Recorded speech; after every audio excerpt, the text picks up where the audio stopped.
बिस्मिल्लाहिर्रहमानिर्रहीम, अस्सलाम वालेकुम। मैं हूं राखील हसन गुमन। नाज़रीन, पाकिस्तान सुपर लीग सीजन 9 के बिजनेस एंड में एंटर होते ही और आज जो मैच इस्लामाबाद यूनाइटेड और पेशावर ज़ल्मी के दरमियान खेला गया है, इसके एंड पर जहां शादाब खान की चर्चा हो रही है और शादाब खान की कप्तानी, बैटिंग, फील्डिंग और खासतौर पर बॉलिंग और जो उन्होंने ओवर आमिर जमाल के खिलाफ किया है उसको लेकर हर तरफ जनाब एक उदा मचा हुआ है कि पाकिस्तान को पुराना शादाब मिल गया है वापस। तो वहीं पर पाकिस्तान सुपर लीग सीजन 9 ने एक इंटरेस्टिंग ट्विस्ट जो है वो ले लिया है। वो लाहौर कलंदर्स, जिसको आज इस मैच से पहले पाकिस्तान सुपर लीग को कवर करने वाले जितने भी साफी हैं वो डन एंड डस्टेड लिख रहे थे और कह रहे थे कि जनाब लाहौर कलंदर्स के लिए पाकिस्तान सुपर लीग सीजन 9 जो है वो खत्म हो चुका है और लाहौर कलंदर्स जनाब इस साल प्लेऑफ के लिए क्वालिफाई नहीं कर पाएगी। लेकिन अब इस मैच का जो रिजल्ट आया है इसकी वजह से लाहौर कलंदर्स एक दफा फिर से टूर्नामेंट के अंदर जनाब आ चुकी है और प्ले ऑफ में क्वालिफाई करने के लाहौर कलंदर्स के जो चांसेस हैं वो बन चुके हैं। जबकि वो कराची किंग्स जिन्होंने लास्ट नाइट अपना मैच मुल्तान सुल्तान से हारा था और इनके बारे में भी यही कहा जा रहा था कि जनाब जो कराची किंग्स हैं उनके लिए भी इस साल प्लेऑफ में क्वालिफाई करना जनाब इंतहाई मुश्किल हो चुका है। अब चीजें उनके लिए भी चेंज हुई हैं और लाहौर कलंदर्स और कराची किंग्स दोनों जनाब पाकिस्तान सुपर लीग सीजन 9 के प्लेऑफ में क्वालिफाई कर सकते हैं। किस तरह से ये आज की वीडियो में मैंने आपके सामने रखना है। इसके अलावा बाबर आजम के मैच विनर्स नाकाम कैसे हुए इसके ऊपर डिस्कशन करेंगे। आमिर जमाल ने जिस तरह से शॉट्स खेली और जिस तरह से मैच को उन्होंने जनाब एक वक्त में पेशावर ज़ल्मी की झोली में डाला था तो उन्होंने किस तरह से अब्दुल रज़ाक की याद दिला दी, ये भी जनाब डिटेल्स मैंने आपके साथ शेयर करनी है। लेकिन सबसे पहले अगर आज के मैच पर निगाह डाली जाए तो पेशावर ज़ल्मी के साइम अयूब जो हैं उन्होंने एक नई तारीख जनाब आज पाकिस्तान सुपर लीग की लिख दी है और वो तारीख ये है कि साइम अयूब पाकिस्तान की तारीख के, पाकिस्तान सुपर लीग की तारीख के वाहिद प्लेयर बन गए हैं जो बैटिंग करते हुए इनिंग की पहली गेंद के ऊपर आउट भी हुए हैं और बॉलिंग करते हुए उन्होंने जनाब इनिंग की पहली गेंद के ऊपर विकेट भी हासिल की है।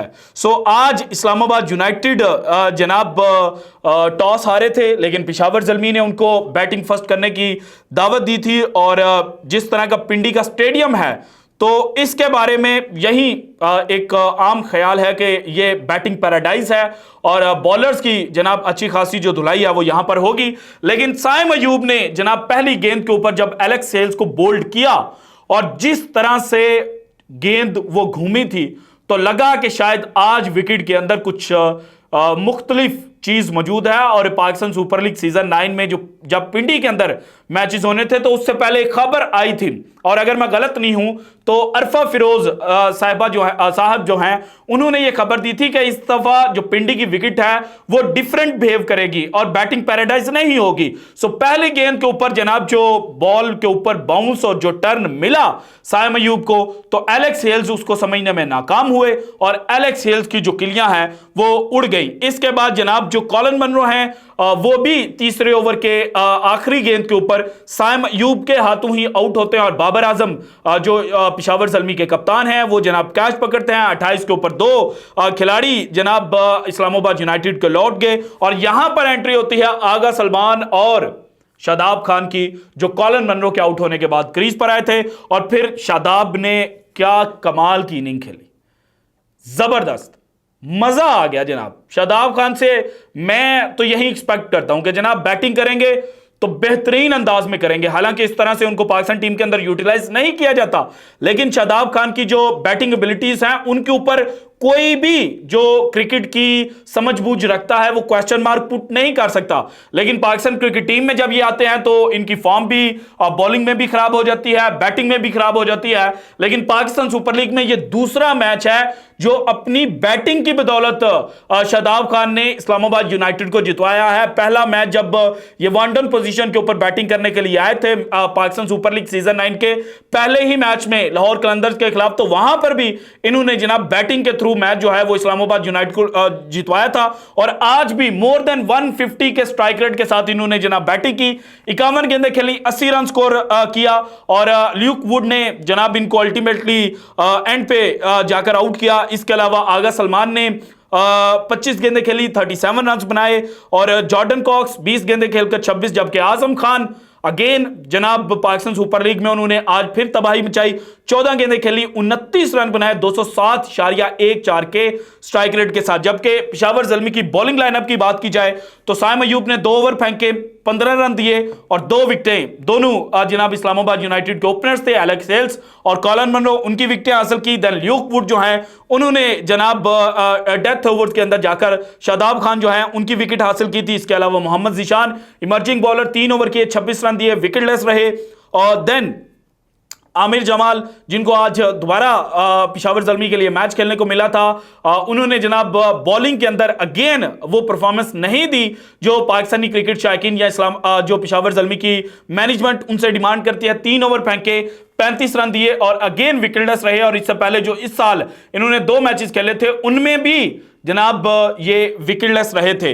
इसके बाद आरिफ याकूब जो एक नई सेंसेशन है वो आज जनाब परफॉर्मेंस नहीं दे पाए, 3 ओवर किए, 32 रन दिए और पॉल वॉल्टर 1 ओवर किया, 10 रन दिए, जबकि सलमान निशाद ने 4 ओवर किए, 37 रन देकर 1 विकेट इन्होंने सलमान अली आगा की जनाब हासिल की थी। और यूं जनाब 196 रन जो हैं वो 20 ओवर्स के अंदर इस्लामाबाद यूनाइटेड ने स्कोर किए और पहले ही ओवर के अंदर पेशावर ज़ल्मी को जनाब 2 धचके लगे।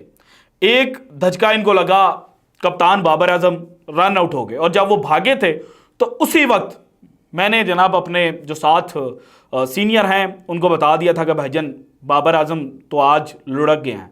और बाबर आजम ने अपने पाँव के ऊपर जो कुल्हाड़ी मारी है ना वो बिल्कुल ठीक निशाने के ऊपर लगी है और एलेक्स हेल्स की जो गेंद है वो पहले विकेट को लगी है और बाबर आजम बाद में क्रीज पर पहुंचे हैं। हालांकि जब एलेक्स हेल्स की बॉल विकेट पर लगी तो उस वक्त एलेक्स हेल्स कॉन्फिडेंट नहीं थे, लेकिन नसीम शाह जो देख रहे थे कि जनाब बाबर का बल्ला कब गया और बॉल कब लगी विकेटों को, बेल्स कब उड़ी, उनको पता था कि जनाब बाबर आजम जो हैं वो अपनी विकेट हमें जनाब जो प्लेट है उसके अंदर रखकर दे गए हैं। इसके बाद इसी ओवर में जनाब साइम अयूब साहब को नसीम शाह साहब ने आउट किया और 1 ओवर के अंदर 2 विकेटें गिर गई।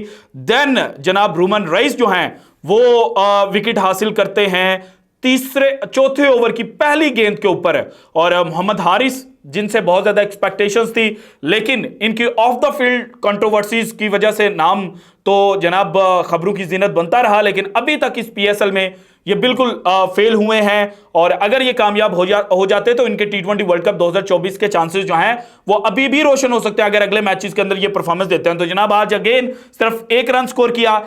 इसके बाद जनाब जब पावर प्ले का आखिरी ओवर करने के लिए आते हैं नसीम शाह के छोटे भाई हुनैन शाह, तो वो अपनी पहली ही गेंद के ऊपर विकेट हासिल करते हैं जनाब टॉम कोहलर कैडमोर की और फिर इसी ओवर के अंदर जनाब जो विकेट है वो रोमन पॉल की भी हासिल कर लेते हैं और 18 रन के ऊपर 5 जो ज़ल्मी के बैट्समैन हैं वो पवेलियन वापस लौट चुके थे और यहां पर जनाब जो पॉल वॉल्टर हैं उनको ज्वाइन करते हैं आमिर जमाल और फिर आमिर जमाल और पॉल वॉल्टर के दरमियान 134 रन की पार्टनरशिप जनाब 7वें विकेट के लिए लगती है और यहां तक जनाब जो पार्टनरशिप थी उसको देखकर लगता था कि पेशावर ज़ल्मी मैच के अंदर वापस आ चुकी है और मैच पेशावर ज़ल्मी जीत सकती है क्योंकि सिर्फ 49 गेंदें खेलकर 87 रन जो हैं वो स्कोर किए जनाब आमिर जमाल ने। और जब आखिरी 3 ओवरों के अंदर रन चाहिए थे और जब छक्का आमिर जमाल ने शादाब खान को लगाया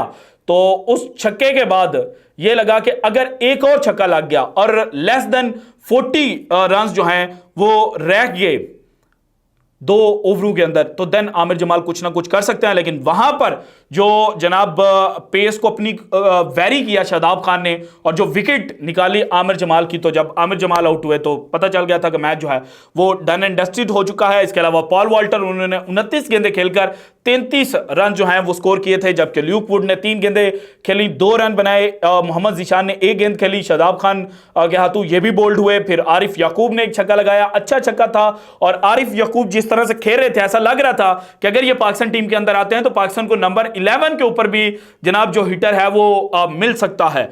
इसके अलावा सलमान इरशाद लंबे कद के, बॉलिंग इनकी बड़ी अच्छी होती है, लेकिन बैटिंग जितनी अच्छी बॉलिंग उतनी गंदी जनाब ये बैटिंग करते हैं। और मुझे समझ नहीं थी लग रही कि सलमान इरशाद करने की कोशिश क्या कर रहे हैं। सो 4 गेंदें इन्होंने खेली, 3 रन स्कोर किए और 167 रन जनाब स्कोर किए टोटल पेशावर ज़ल्मी ने। और जो match easily more than 100 run से इस्लामाबाद यूनाइटेड जीत सकता था, वो मैच इस्लामाबाद यूनाइटेड सिर्फ और सिर्फ जनाब 29 रन से जीता। और इसके पीछे जो कहानी है वो आमिर जमाल की वो शॉट्स हैं, आमिर जमाल की वो इनिंग है, जिसकी बदौलत आज पाकिस्तानी क्रिकेट शायकीन को अब्दुल रज़ाक की याद आई। और अब्दुल रज़ाक कई दफ़ा पाकिस्तान के लिए इस तरह की जो बैटिंग है वो कर चुके हैं। और आमिर जमाल भी जनाब अपने छोटे से कैरियर के अंदर जो अब्दुल रज़ाक बनने की सलाहियत है वो दिखा चुके हैं। लेकिन अगर ये अपनी बॉलिंग को बेहतर नहीं करते तो फिर जनाब इनकी पाकिस्तान टीम के अंदर जगह नहीं बनेगी। सो आमिर जमाल को अपनी बॉलिंग के ऊपर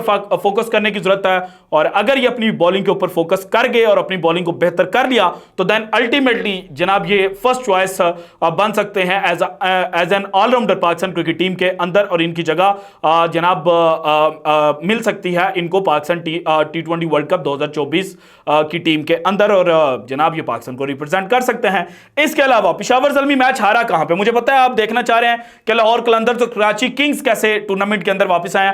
तो जनाब पहले ही ओवर के अंदर जो 2 विकेटें गिरी, दोनों पेशावर ज़ल्मी के लिए रन स्कोर करने वाले बैट्समैन थे, बाबर आजम भी और साइम अयूब भी। अब पहले ओवर में अगर दोनों चले जाए और फिर मोहम्मद हारिस भी कुछ ना कर पाए, टॉम कॉलर कैडमोर भी कुछ ना कर पाए और 18 रन के ऊपर जाकर आपकी 5वीं विकेट रोमन पॉल की सूरत में गिर जाए तो आप मैच वहीं पर हार जाते हैं। अब आते हैं जनाब जो पॉइंट्स टेबल बना है।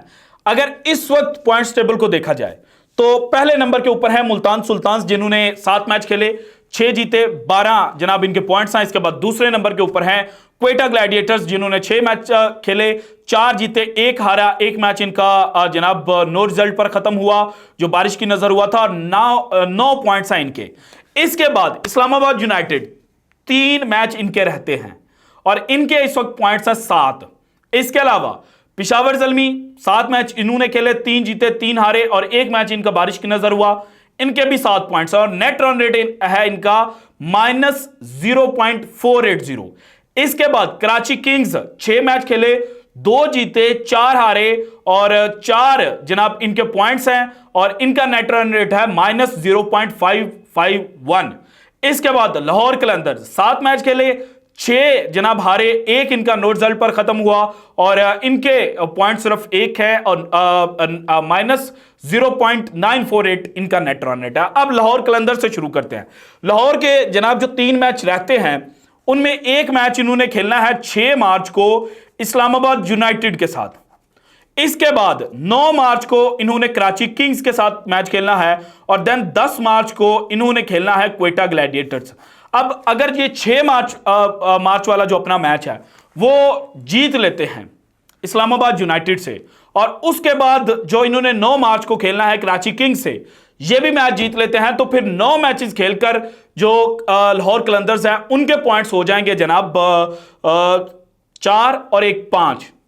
इसके बाद जनाब उनका क्वेटा ग्लैडिएटर्स के साथ मैच है और जब आप पहले 2 मैच जीत रखे हुए आपने तो आपको यह भी पता चल चुका हो कि हम ये मैच जीतकर प्लेऑफ के लिए क्वालिफाई कर सकते हैं। तो देन लाहौर वाली जो टीम है वो फुल जान मारेगी और शहनशाह अफरीदी भी जिस तरह की एग्रेसिव नेचर रखते हैं तो वो उस मैच को जीत लेंगे, मुझे ये लगता है। तो टोटल पॉइंट्स हो जाएंगे 7 और अगर अच्छे मार्जिन से जीता हुआ है तो ये जो नेट रन रेट है ये प्लस के अंदर भी जा सकता है। इसके बाद देखा जाए कराची किंग्स को, तो कराची किंग्स का जनाब अपना नेक्स्ट मैच है 6 मार्च को क्वेटा ग्लैडिएटर्स के साथ। अब लाहौर कलंदर्स अगर ये चाहता है कि हम क्वालिफाई करें प्लेऑफ के लिए तो उनको दुआएं करनी पड़ेंगी जनाब क्वेटा ग्लैडिएटर्स जो है वो ये मैच जीत ले। तो फिर 7 मैच खेलकर कराची किंग्स के पॉइंट्स कितने होंगे? सिर्फ 4 और जनाब 8 मैच खेलकर लाहौर के पॉइंट्स हो चुके हैं 3। इसके बाद जो कराची ने अपना नेक्स्ट मैच खेलना है वो है इस्लामाबाद यूनाइटेड के साथ और इसमें से जो लाहौर कलंदर्स के फैंस हैं उनको यह दुआ करनी है कि कराची किंग्स जीत जाए। तो कराची किंग्स के पॉइंट्स हो जाएंगे 6।